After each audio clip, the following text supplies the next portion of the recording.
Sweet.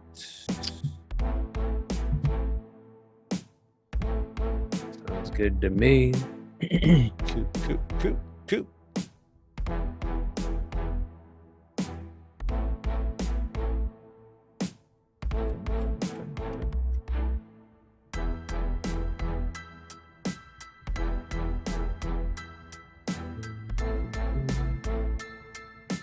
So we're in pre-show mode.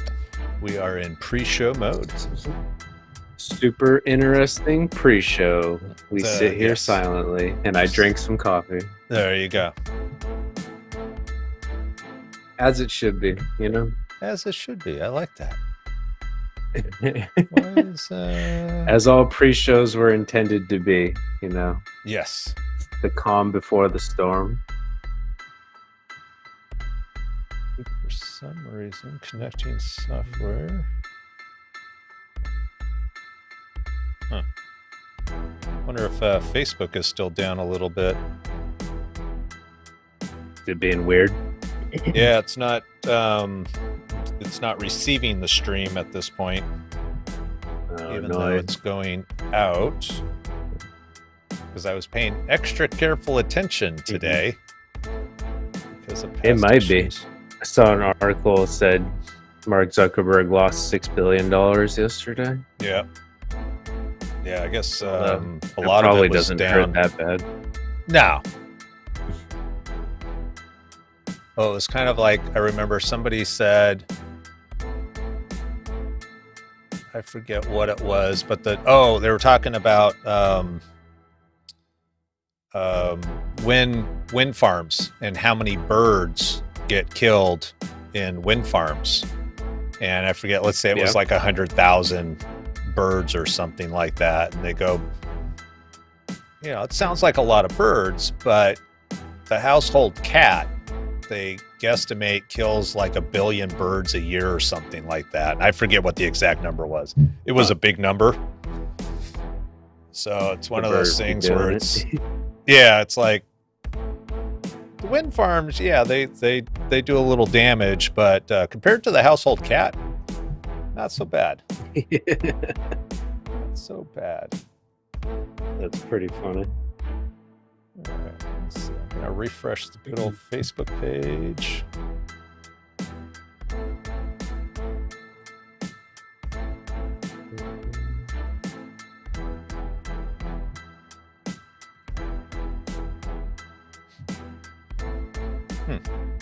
Is that what happened yesterday? Like lack of power from wind farm malfunction? I haven't even looked into it. But I have no idea. Could not tell you. It's like something big happened with the big three going down all at the same time. Yeah, but aren't they all owned by Facebook?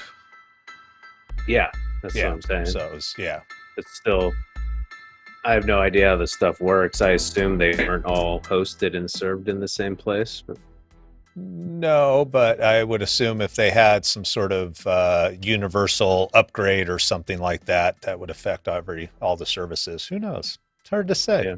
Yeah. Probably made some people anxious, though, I would imagine. Not having those services. I bet people got very anxious. I felt it, not being able to get dopamine hit from Instagram. What am I supposed to do with myself without these things? Did you go to the casino instead? That's a really, really, really apt observation. That's funny. Yeah, quite similar. Very similar, yeah. No, I did not, but fair enough. That thought didn't cross my mind, but I'll be prepared for the next internet apocalypse. Glad to have added it, hopefully. I've planted a seed with you, Will. And so next time. Well, there you go, people. Now you have your emergency protocol plan for when Instagram, Facebook, and WhatsApp go down, and the way they've trained your brain to release dopamine. If that's not available, just go to the casino. Just go to the casino. It'll be fine. It'll be fine. Preferably one of those non-smoking ones, because I find the smoking casinos, it's too difficult to deal with. But before we go too far down that rabbit hole, we should probably let people know who you are. You are. Hey, I'm Will Cordingly. Hey, Welcome. Congratulations. I'm Ryan Perry. Together, we co host the No Fucks Given podcast. How was that, timing wise? Pretty good, man. Was it Pretty pretty good? good. All right. Good to hear. Although I have to say, the close accurately, the worse it is for me, as you know. So Yes. Yeah. keep that in Make mind. sure. Just want to check something. All right. So today, Yeah, if people don't know, Facebook's still being wonky for us today from the down yesterday. But yeah, I'm not so able Ryan's to connect. checking in on that. Yep, not able to check the live stream. Specifically, though, we are going to continue the conversation about anxiety and a phrase that I guess I believe you kind of came up with. It's not a clinical phrase or a medical phrase, but systemic versus, and now I forgot. What did you call it? Situational. Situational, yes. Yeah, Situational I don't versus know if I came systemic. up with that. We were just looking for a way to descriptively describe something without Right. looking at, the diatribe or something. So Right. that's what we came up with. Okay. I think it accurately describes an experience that people have. That's mainly what we're going for. Right. And it's really nice Yeah. sometimes when people speak in ways that everyone can understand versus in technical jargon and those types of things. So, why don't you kind of explain what your rationality is behind the situational versus systemic in regards to anxiety? Yeah. It's good. And I don't even know. So I'm looking forward to revealing it to myself as I just pull it out of the ether right now. Yeah. Well, you've had a good week to let the subconscious noodle on it for you. That's very true. And I've done a lot of research and found some very cool stuff. Okay. As I've mentioned in our anxiety series, I might have some skin in the game around this one. I got my anxiety and stuff to manage. So the more I learn and can help others, the more it benefits me. Right. Which is how we really want to be living our lives in these win-win situations. Yeah. So sure. I would kind of, off the top of my head, I think of like situational anxiety as things that come up in life that are a bit unavoidable, but are kind of contextually based and maybe like one-off or two-off kind of things, right? You have to make a big presentation to all the stakeholders in your job, and you've never done that, and it's really nerve-wracking. That would bring up a lot of anxiety potentially. There's a once in a century virus that comes up that puts kind of a energetic dome over the entire world that adds some anxiety into people's systems. That's a bit situational, although the fact that it's been going on almost 2 years, we'll call that also, that's kind of a good intersection of a situation that's become like this chronic ongoing thing. So that's a good segue between the two. Right.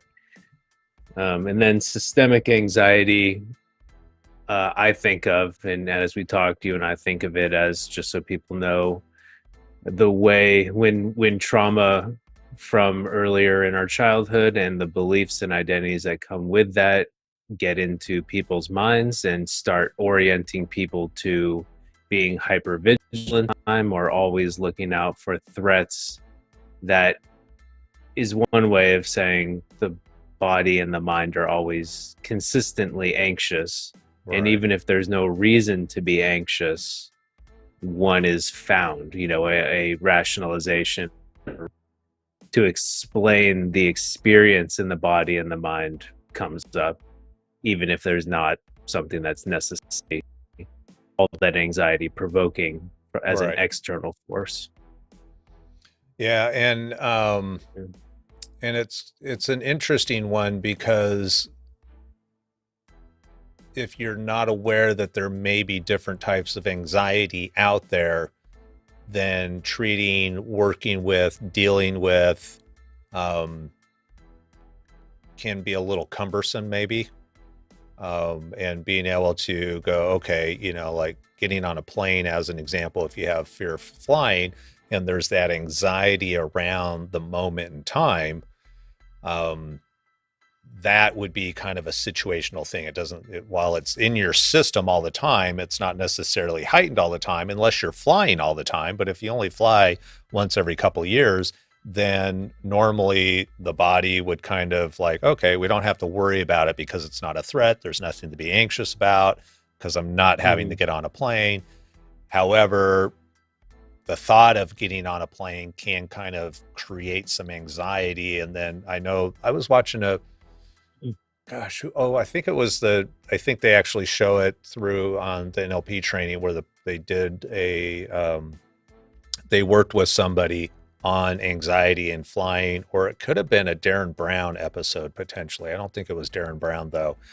And yeah, I don't remember that specifically. But it was a lady, and she was British, and for her it was like a good week out. She would really start feeling anxious, panicky. The anxiety would really amp up a week out before she had to fly. And so, actually, you know who it was? It was, and I can't think of his name. Who was one of the fathers of NLP that's kind of brash and not exactly charismatic? Richard Bandler? Bandler. I mean, they're both kind of, Richard Bandler and John Grinder could both be described that way. Yeah, but it was Bandler, and he was working with this gal, and it was just interesting kind of going through more of a phobia fix type of a deal and trying to remove the learned behavior that getting on a plane was making her anxious. But it's interesting because sometimes things that are situational, if we don't allow it to reset or rest in our system, can then be this ongoing, it kind of escalates, and maybe instead of dissipating in 5 minutes, now it dissipates in a half hour. Instead of a half hour, it's an hour, a day, a couple of days, and then it becomes part of the system for whatever reason. Yeah, that is absolutely what happens. And two really great things you brought up that I want to address both. I mean, flying in a plane is a really, really, really good example to talk about with anxiety, because it displays a couple of really important aspects of anxiety that aren't always clear in some contexts. So I'll come back to that. But I was talking with a friend yesterday about chronic pain, because he's been dealing with some chronic pain, and he was actually talking about stuff he's learned where with chronic pain, you actually over time can develop center, through neuroplasticity, develop almost centers in your mind, like neuroreceptors in your mind, to expect and like receive this pain. He's dealing with some nerve damage that he's starting to see might actually have a lot to do with anxiety and threat assessment, as opposed to like true damage from like blunt trauma or something like that. Right. And then the more, as you said, it builds on itself. The more something happens, the more you anticipate it happening and you resist it, worry about it, brace for it. And then it just kind of can snowball and get worse and worse and worse. That would be one of the issues that people are dealing with in with COVID and all the stuff going on right now. Yeah. And a big part of that, and this is all related, but the plane ride stuff makes it really easy to contextualize and explain. Some people are nervous about flying because they have negative experiences flying, right? Sometimes you hit mega turbulence and it's really scary, and or there's a wing malfunction and you have to have an emergency landing. Sometimes you hit wind tunnels and planes can drop with no warning, drop huge amounts of space and then stabilize again. That happens. If that imprints, it becomes a bit like, phobic structure and stuff like that. And you become scared of flying because it was really scary and your critter brain is on the lookout for threat, and flying was threatening. That's a bit easier to revise and deal with than, I don't know if I want to say it's more common, might be, where people get really nervous and scared about flying because of the loss of control over anything in their life. Right. and control is a huge part of anxiety, right? And Mm-hmm. this is like, what? Like, that might not make any sense depending on what's making you anxious right now. But the critter brain's inability to be able to get away from a real or perceived threat, loss of control that comes with that, makes our systems really go wild. It's really, that's a bad situation for the wiring of our brains doing these things if there's some sort of perceived threat already there. All right. So oddly enough, a lot of fear of flying comes down to just a context where you're out of control. You don't fly the plane, you're up in the air. If there's a problem, you have absolutely no control over All right. how it goes, right? And I think Although if so. you Some ask people may not be aware of that. the Miracle on the Hudson, I forget the pilot's name. He still had a lot of control. Scully. Scully, yeah. You know, So, he's well, he he had probably to was think less fast. anxious because yeah, but he had he was the only one who had any semblance of Correct. control in that situation. Correct. But the fact that you still, it's kind Wheel, of like right? it's almost, I was trying to throw a little reframe in there that a lot of times when we think we don't have control, these impossible situations, it's like, well, how do you fly a plane if an engine fails, as an example? And it's like, well, Mhm. there are things that we're not aware of that are contingency. They may not always be ideal, but there's a lot of times, and I think that's a lot of times with fear and anxiety, it's this not knowing that there's all these other possibilities that can happen, but the mind just goes to a zero-sum game. Oh, we lost Mhm. an engine, we're going to die, that's it. you know and so I immediately have to worry about the worst case scenario, versus going, oh, but there's all these other contingencies that maybe we're not aware of, that if we stop, think, breathe, we'll have access to. And that's the unfortunate thing with anxiety sometimes, is it removes the ability of that logical conversation with our brain.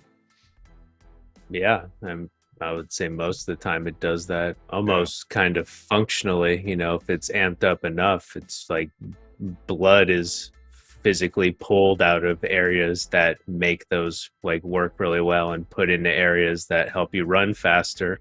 Right. Yeah. Which Like, is hard to do on a plane. it is futile, as is say. You can run as hard as you want, and Yeah. people do.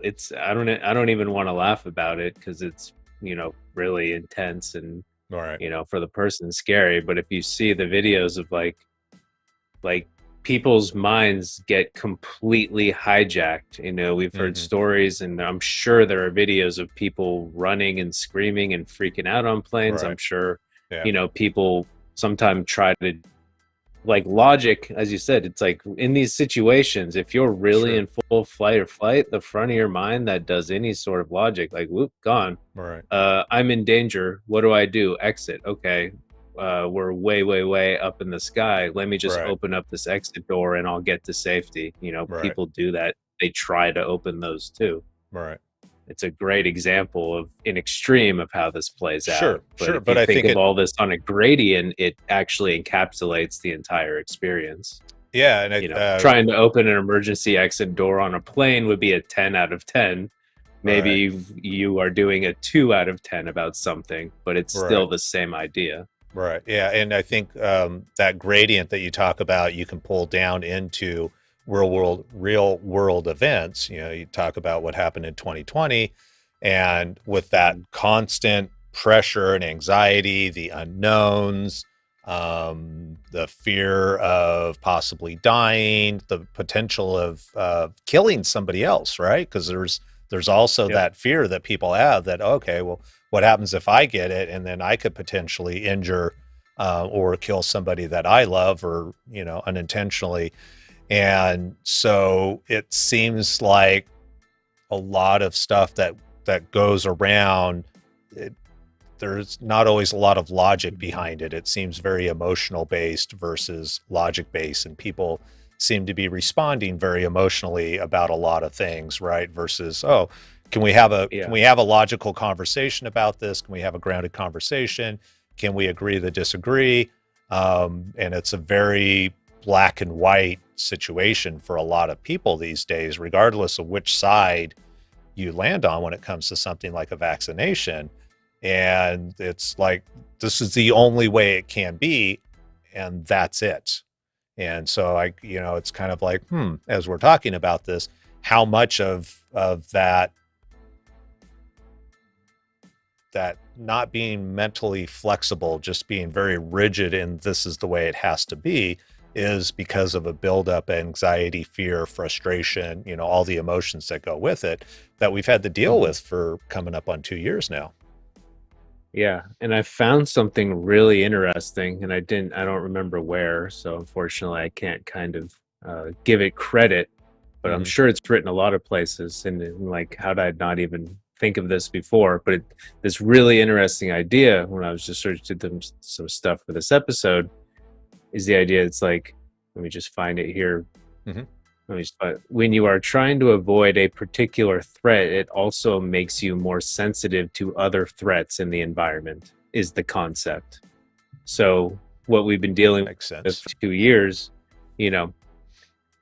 whether you've been trying to avoid a particular threat or if you've been trying to justify your beliefs by saying it's not a threat, there's so many ways people have reacted to this. But I think everyone's been under extra stress no matter what period. Right.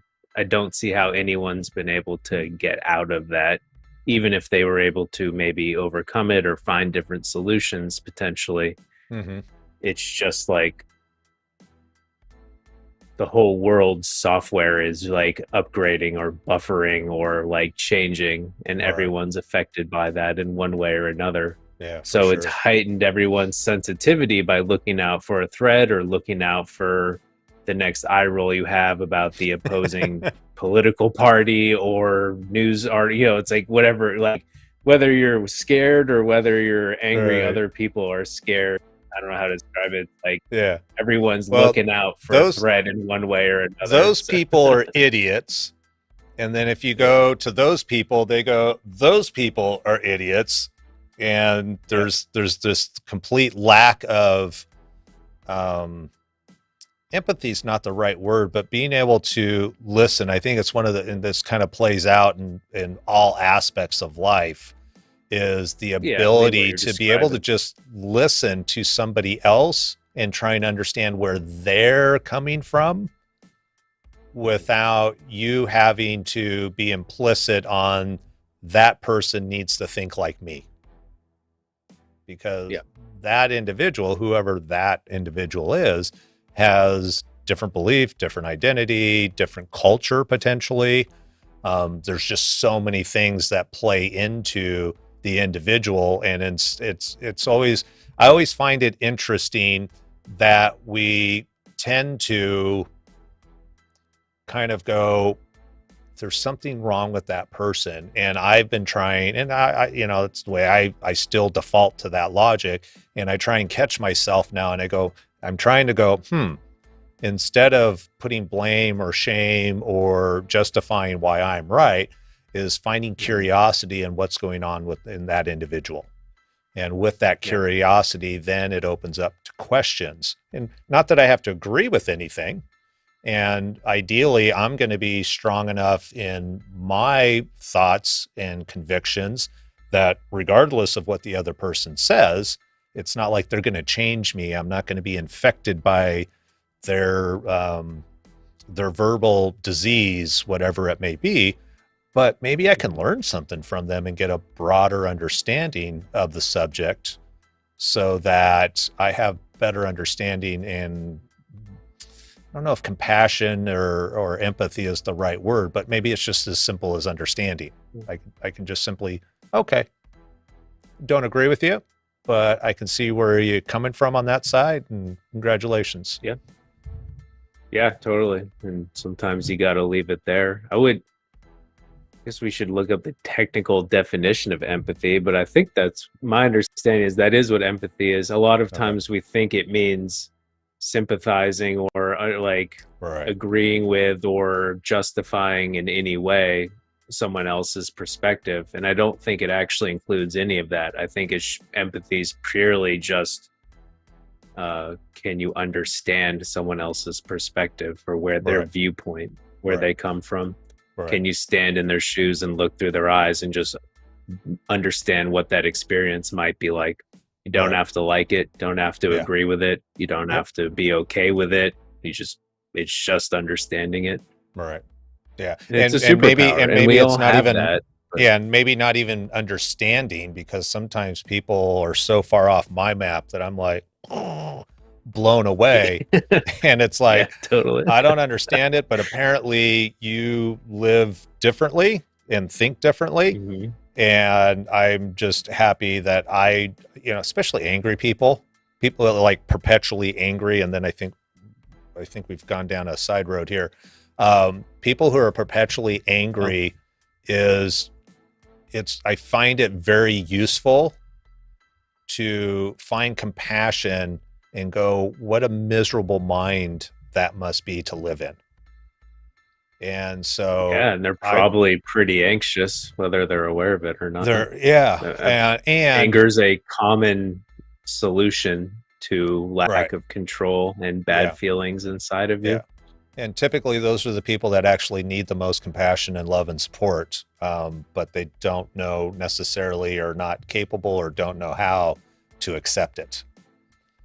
Yeah, But absolutely. it's like, yeah, you can get angry at other people for being angry and all those types of things, but it's like, okay, is that how you want to perceive life? Just like we were talking about anxiety, if you allow anger in, it's no longer a situational experience where you need to defend yourself or something happens and you get but then it becomes systemic, and being able to stop that and go, okay, I'm going to allow that person to have their experience, and I'm going to choose to have a different experience. Yeah, So totally. I get off my soapbox now. Box, I like it. It's not, it's a little side note, but kind of Yeah, related to all this. I mean, angry people who were angry before are now probably on higher alert for other threats in sure. the environment. They're just more sensitive to it. Right. Um, as we all, well, I don't want to say everyone, Yeah. probably the majority of people are, Yeah. I would Well, say, it's kind of right like now. yeah, I think we talked about it in the last show. If you have this much capacity to take on whatever stressors you have in your life, Hmm. the natural reality is over time we build up these stressors. May it be, oh, I got to get a job, or I hate my job, I need money, my car's going to break down, I need a new car, but I can't, all the stuff, Hmm. relationships, why doesn't he call me back, why doesn't she call me back, who is she talking to, why is she talking to that guy, all that stuff we kind of build up, and then you add 2020, and I think that took up a really big chunk for a lot of people, and so it kind of, Hmm. at some point that steam kettle is going to blow. You can't just hold the lid down. You got to release the pressure. Yeah, totally. And people do that in different ways, but an easy thing to point to about people relieving pressure is, I would say, all the political upheaval and social protests and upheaval that we've seen in the last Mm-hmm. 2 years. That was happening before, but it's like the frequency and the wattage is higher for Yeah. sure. Yeah. And it's just because people are that way generally, and then it's just carried out into all these other contexts and experiences. Right. So, So, getting back to like, the topic on what hand. the hell do we do? Yeah. I mean, that's very topical, as I love thinking about minds individually, being with people's minds individually, and my own on Mm-hmm. occasionally too, being with Yeah. my own Yeah. mind on occasion. But Yeah. I just naturally default to how do all these individual minds work when they get together in groups? That's really interesting Yeah. and totally horrifying. Yeah. It can be. but but that is a topic for another day. There we go. Yeah. Well, I mean, it's So, kind of the more anxious people are, the more on guard they are for threats, the more they're also open to potential emotional solutions. And if some sort of belief system or group that they feel they belong in offers like even just a bit of a break or respite from this stuff, you Mm-hmm. know, you're more susceptible to these things. Right. So it's part of it. Right. Understanding our anxiety levels and kind of understanding ourselves as much as we can possibly muster that Mm-hmm. is like fundamentally important, not only to a good and better life for ourselves and our families and our kids if you got them or want to have them, but also for the world at large and the society and community you're a part of too. All right. So this is all really important, but I don't usually say it that way. Yeah. Um, I got But my very first crown installed yesterday. So 2 weeks ago, I had to go to uh, the dentist and they had to do all the drilling and they put the temporary in place and I got the full one in. So they had to do some cleaning and they're like, this is going to hurt a little bit because you got exposed nerves going on where they had to clean before they could put the actual crown in. And she goes, normally we give people the option to numb up if you want to. And I typically have a pretty high tolerance to pain. And I don't like, I'm just naturally, I don't take drugs and stuff. I don't even like taking aspirin for headaches. So I'm like, nope, we'll survive. It'll be fine. And, she's like, I got to get up in this one spot. And I'm like, oh, and it was like this instant pain. And so I had to remind myself that, because you can't see anything. You're just, with your mouth open. And every time she moved, I had to remind my system that it wasn't going to hit a nerve ending. It wasn't going to be painful. Because if I allowed the brain to spiral and I allowed it to kind of get into this fearful place of, anything that the gal does, and she did a great job. She wasn't just in there with hammers and chisels and all of that. She was very conscious and aware that what she was doing could cause pain. And so it was interesting that we're having this conversation now because this was literally yesterday. My appointment was at 4 p.m. And, even just noticing my body, the tension in my body. So kind of paying attention to my breathing, making sure, was I clenching my hands, and just really having a conversation with my mind that everything's okay. That yes, there is the potential that this is going to be really painful here and there. But for me, I had to have that conversation. That's what worked for me. And then focusing on my breathing. And, I still winced. I had those moments. It did not feel good. And she was able to adapt and correct. And it really wasn't that bad versus going into, and I didn't, the other thing I chose not to do is have conversations with myself. What's going to happen at the dentist office? So instead like of beforehand, yeah. So I wasn't gonna spiral up the brain and get it all wound up about all the bad things that could happen. So it was kind of like ignoring it and not dealing with it, because I think part of anxiety is that it's typically you're always worried about future events, if I'm not mistaken. So part of what I was trying to do in order to stay in self and not worry about things was, I'm not going to focus on the future. I'm going to focus on now. And I know people that I've talked to, I've got some family members who have had to deal with anxiety, and really just being able to have conversations with them in order to train the brain. And I don't have like a special toolkit or anything, except for breathing, is I find is very helpful. Those deep belly breaths that we talked about in a previous episode is you if it's going to happen in 2 days, don't build up all the suspense about all the bad ways it could go sideways. I mean, unless you're a stunt car driver and you're going to do this really crazy stunt, and you need to make sure that you've got all the systems in place and all the safety things in place, yeah, you probably want to do it. But if you're going to the dentist, as I was which is yesterday, different actually. If you're yeah, a stunt car driver and you're actually working out every little process that goes wrong, you're seeking solutions and taking positive action, which nicely noted. manages anxiety. Yeah, Yeah. nicely Yeah. noted. Versus going to the dentist and going, oh my God, this is going to be painful. And how are they going to do this? And why are they going to do that? And I know certain brains are just naturally drawn to that.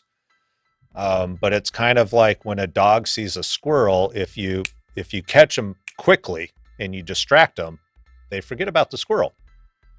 And you can get them focused back on what's important, which is, hey, stay with me. Come on, animal, stay with me. Don't worry about the squirrel. And we kind of need to do that with our own brains and go, okay, how am I going to distract my brain and not let it think about the dentist appointment that's happening at blah, blah, blah time and all the horrible ways it can be painful, because I've had some painful experiences at the dentist.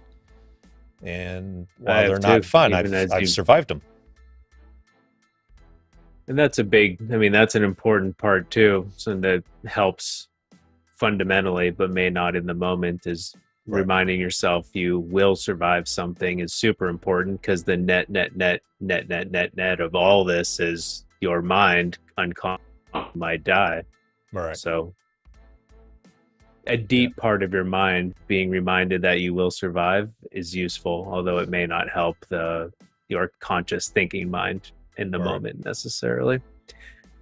But yeah, I mean, God, I have some dental trauma too. I can feel it in my mouth as you were talking. Actually, I had a dentist who numbed an area and then drilled it a bit, and I could feel the drill, and I can still feel that when I think about it, which is what a weird phenomena. The consequences of the fact that I can do that are really interesting. I can have that experience at a lower level, but still really you could see me jerk back. I'm having the experience again. I can feel a drill on my tooth when it was supposed to be completely numb and it wasn't. So what does that tell you how pain works in the brain? I'm not actually in pain right now, but I'm experiencing a little bit of it when I think about that experience. And that's a bit of what we're working with here in the mind. Is anticipation of pain causes pain to a certain degree. Not the same pain as like getting hit with a bat right now, but the pain gets processed in the mind and like oriented in that way. So that's a big part of this too. But as you were talking about, as a big global frame, like a mindfulness orientation is incredibly useful here. And that doesn't necessarily just mean meditating, but it can include that. But a big part of things that cause anxiety is when you're oriented in the future, right? You're thinking about the future and you're thinking about what's going to go wrong, and you're either feeling a bit of pain consciously or unconsciously somewhere, whether it's psychic pain or maybe body pain, and you're also like potentially ramping it up, it's spiraling in a negative way. The more you think about it, and it just gets worse and worse and worse. So catching yourself ruminating, as you were talking about, is an important tool. And that's just one way of being mindful, where you're mindful of your experience. I think that's all that really means to me. It's like, well, hold on, I'm like right here, right now, in this very moment, I'm not going through any of that. And then you just call out what you're experiencing right now. Right now, I'm sitting in a chair. I can feel my feet on the ground, and I'm talking to Ryan on a podcast that I do. I'm not at the dentist. I'm not getting shamed by my boss that after this presentation doesn't go well. I'm not on a plane. It's whatever it is. And that's good. It's a really, really important and powerful tool. And it's good for kind of in the moment relief. Although I think the more you do these things, they have a compounding effect. It's a bit of that weightlifting effect. All right. So like, again, as we say, it's like, well, you go to the gym one day, and if you're not in fantastic shape, you just say, well, fuck, that didn't work. Like, Right. better stop doing that. It's like, no, you gotta, do this, start doing this right now and do it for the rest of your life, and it will grow into a superpower. Right. But it might start out slower and less recognizable than you would like. Right. Yeah. It's like serving that future version of you. Yeah. Yeah, and I wasn't expecting to say this at all today, but it's coming up. This is what I would say is very high level and kind of like unconscious identity kind of stuff that comes online in childhood. But when you have like these chronic anxiety, like chronic ways of torturing yourself, and it's like you're not doing it on purpose or consciously, probably, but you are doing it. If there's no true threat right now, but you're just in agony and pain about something, and this has just been like, yeah, I've been this way my whole life. There's a part of you in your identity that's like, it's internalized, like, I don't know what's the like, it's internalized oppression. It's like, it's stabilized an experience where you create misery for yourself.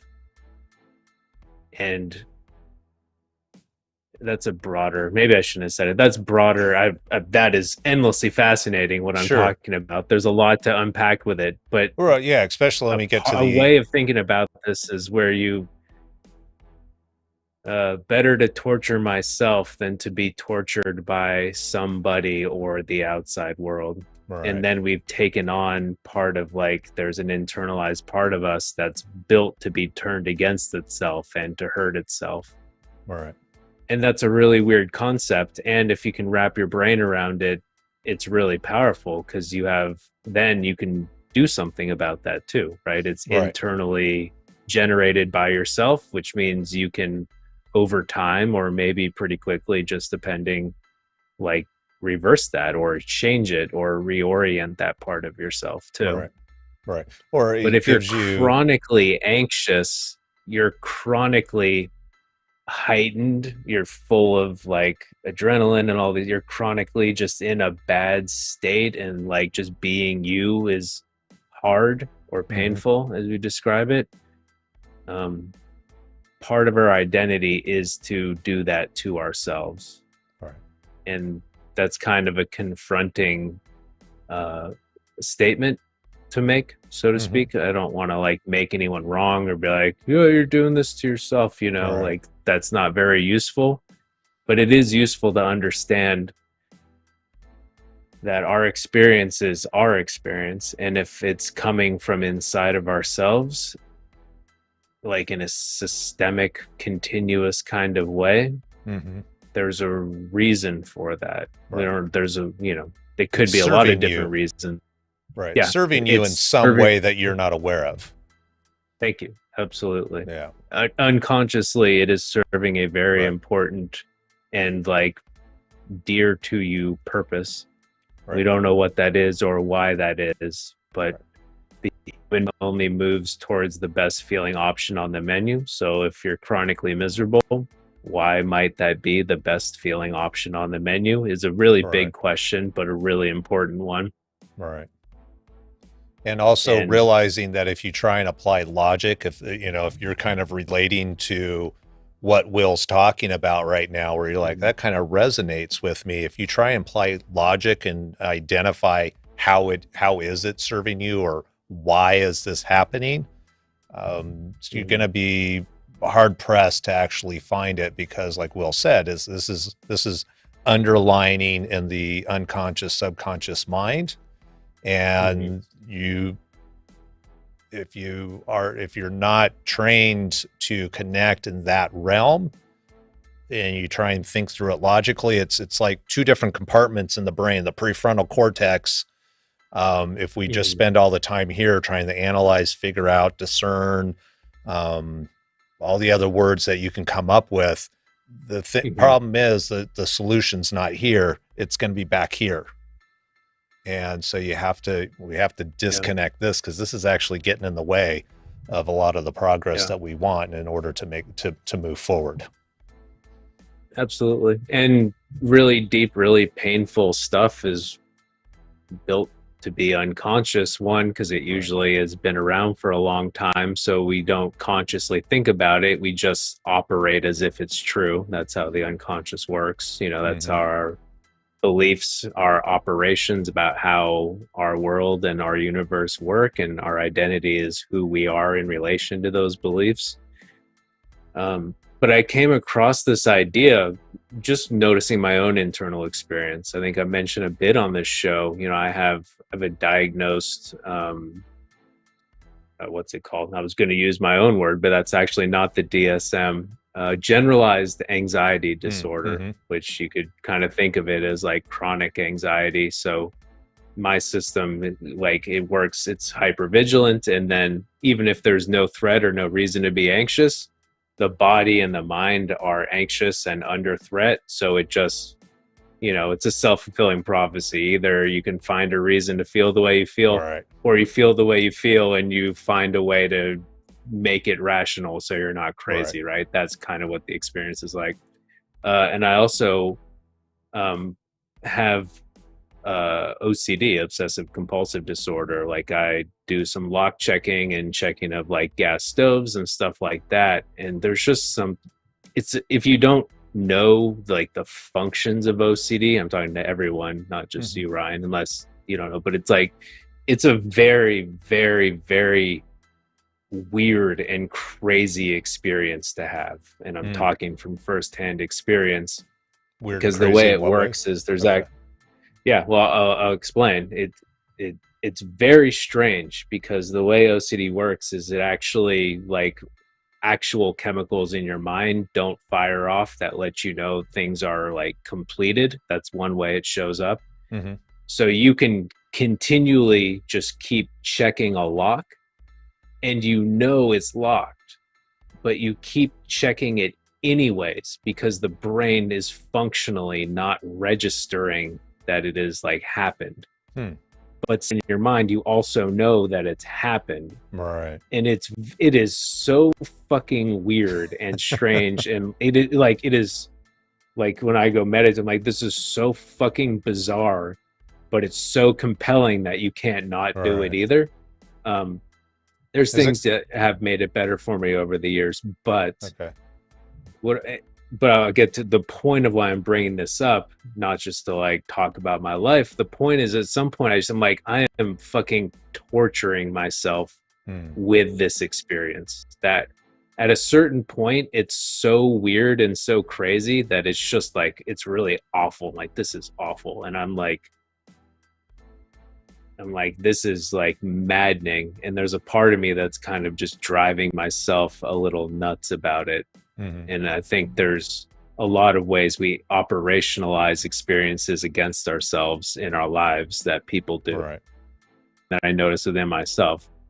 And Bob Marley has, a famous quote that I like. He says, "Emancipate yourself from mental slavery. None but ourselves can free our minds."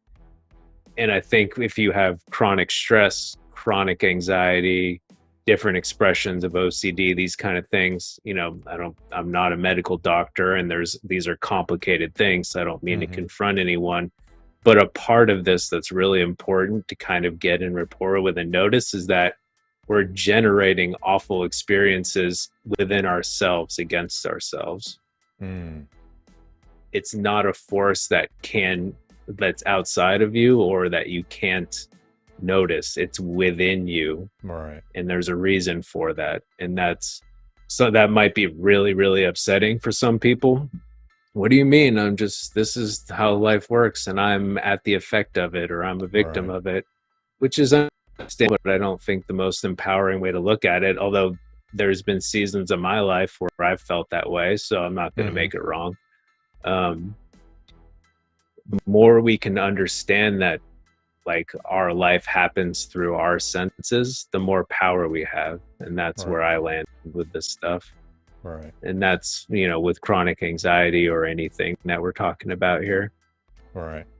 And it's almost like what you're talking about is that if you limit the choices that you have because of a belief, this is just the way it is, there are no other options, or I don't have control, I don't have effect, then it's kind of like what's the coach going to say if you say I can't do it? You're right, you can't do it if you say you can't do it, because you've eliminated all these other options that are Yeah. potentially available to you.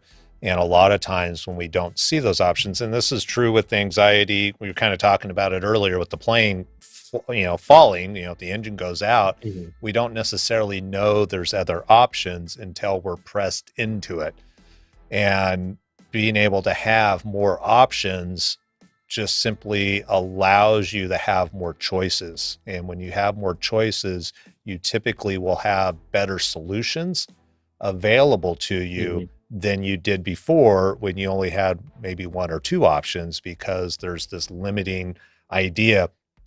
It's kind of like you go back to 2020 and it disrupted so much in so many people's lives, but at the same time, it kind of forced them into an uncomfortable situation where they're like, okay, I got to start searching for new options, because I feel like 2020 limited my options so much that I'm not happy, that I need to actually go out and find new options. And it's amazing how people have shifted and actually found that, oh, wow, I really didn't have to live this miserable life that I've been living all these years, because I felt like, oh, well, I had to because this is where I work, or I had to because of this, or I had to because of that.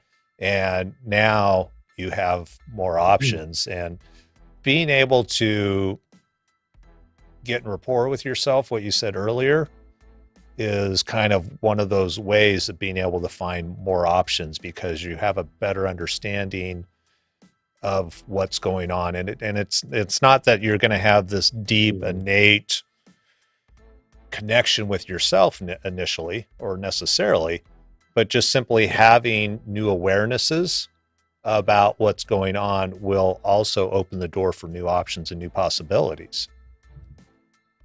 Absolutely. And coming into,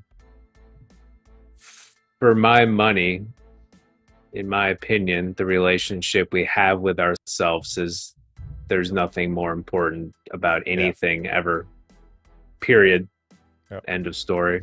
Like how you relate to yourself, how you feel inside yourself, dictates how the world, how you react to the world, and actually how the world kind of affects you. That's a bit of a spiritual way of putting it, but I can't find anything truer in my experience, or how working with people, that so within, so without. So the more you work with your relationship with yourself, the more your relationship with the world and life gets better. The more relationship with other humans gets better too.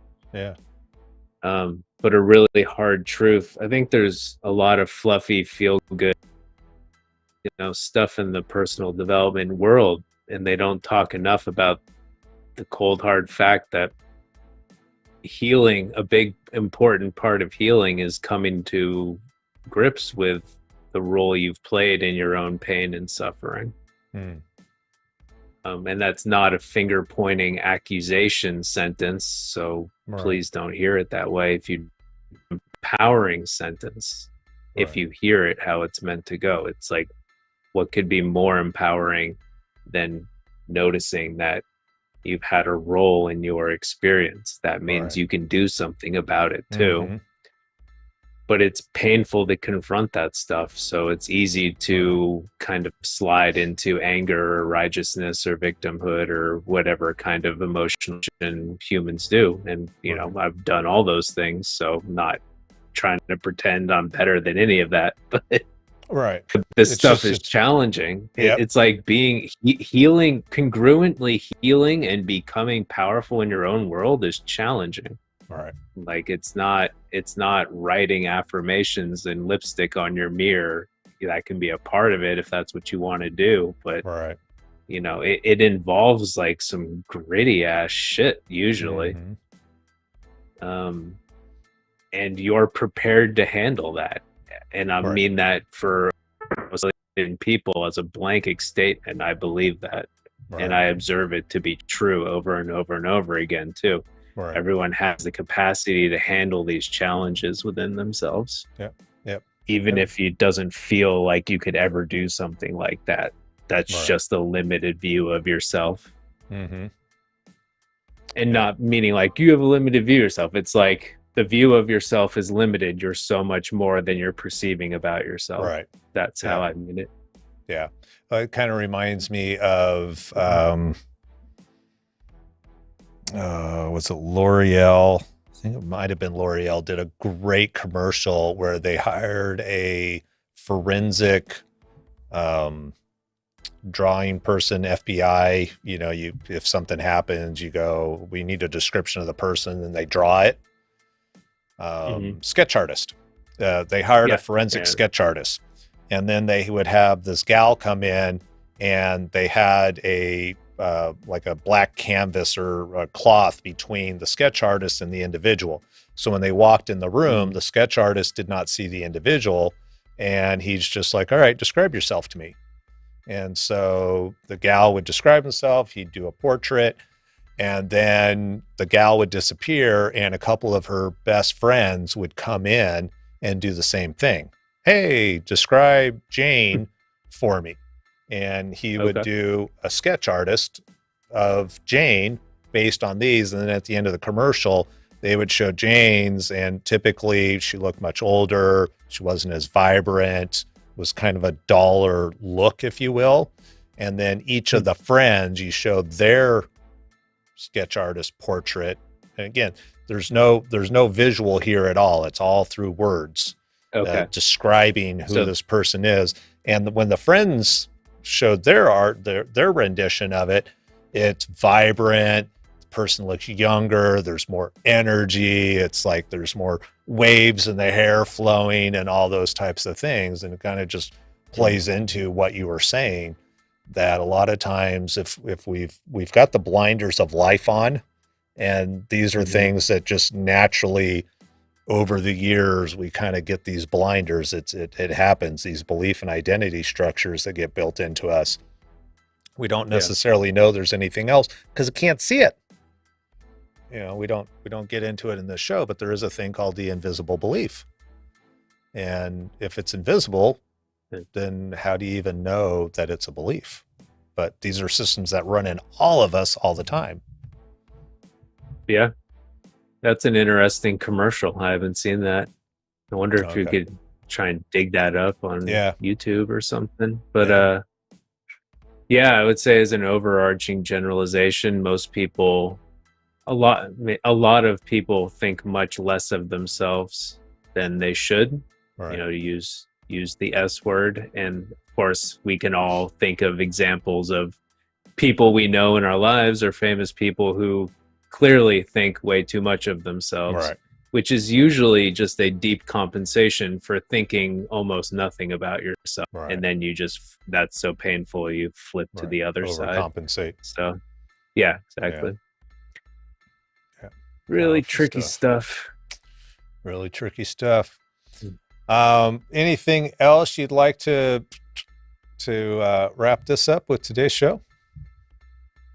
Yeah, well, we should probably just do a show all about solutions, even though we talk about solutions for this stuff every time. I mean, but an interesting thing with anxiety, when anxiety comes up, if you start to do a bit of like the rumination and catastrophization of things, as in like you're scared of something and then something bad will happen, like those two things are actually, well, one, they haven't happened, but let's say the worst case scenario happens. Like you can say this bad thing happened, fact, it's a factual statement about the world. Right. The pain is actually almost always coming from the meaning made about that thing and the meaning made about us, about life in general. So the more we can depersonalize this stuff, the less painful it is. Mm. Be a bit of like, I don't know, channel a bit of like sociopathic experience where you just don't necessarily have these emotions or feelings of like guilt or shame against yourself. All right. And then you depersonalize it. We're like, oh, I really messed up this presentation and my boss wasn't pleased and people laughed at me. All right. Like that sucks, but you know, There was, you're built to get over that quickly. The pain is yeah. actually like if you have thoughts of like I always do this, this means I'm a shitty person. Mm-hmm. If I lose my job, I'm going to end up like my spouse will divorce me, take the kids, and I'll be homeless on the street. Right. So the more you can like catch yourself being mindful, being like, none of this has happened. First of all, right now I'm okay. We'll see what happens in the future. Right now I'm safe.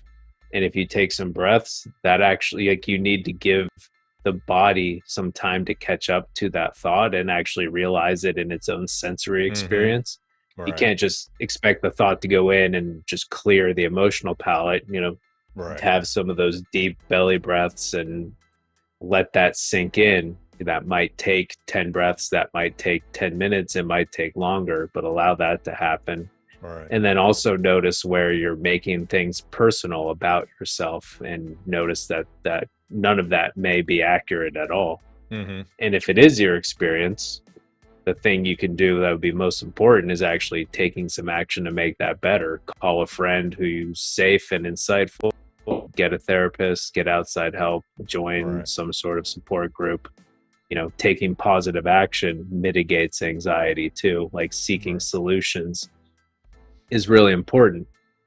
And if you don't seek these solutions over time, it's like if something happens more than once and twice and you know what to do and you don't do it, you can be pretty confident that this internal oppressor, internally generated thing is running deeply unconscious inside of you too. Right. And that can also be worked on as well. Right. Just be aware that it is a deeper issue that's going to probably require a little bit more work.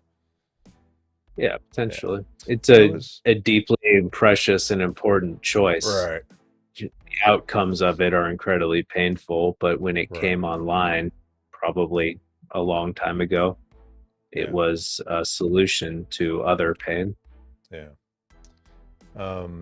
You mentioned, I think this is a really good point that I want to highlight about, it's almost like disassociate yourself when things, and I forget, there was somebody who was like a performance coach talked about that, where there's going to be situations in life that don't go to plan.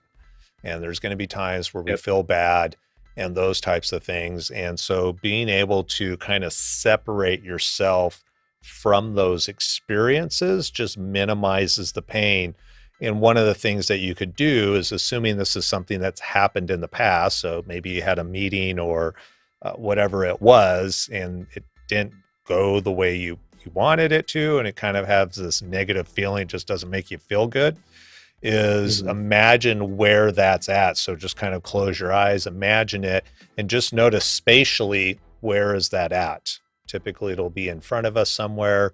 And when you have that experience, you can literally just push it away and push it farther away from you. And this is something that we do. It's kind of like if you were a cartoonist, you can kind of manipulate reality, if you will, through cartoons. And so you can, you have this thing, you can't see it or touch it, but you got to get a sense in your mind's eye, if you will, where it's at. And then just kind of experience what's it like if I push it away, and just notice how it gets smaller as you push it away. And then realize that you can push stuff away as far away as you want to. It can go into outer space, it can go to another galaxy, it can go wherever it is that you want. And then actually pay attention to the feelings that you have associated with that event. And typically what's going to happen the farther you push something away, it actually detaches or disassociates you from the event.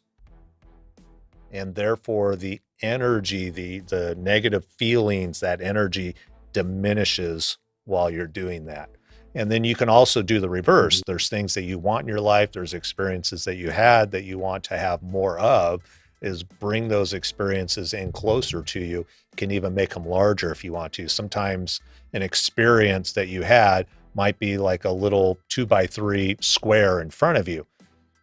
Kind of play with blowing that up, making it larger, and seeing what happens to the energy, the felt feelings of that Yeah. experience.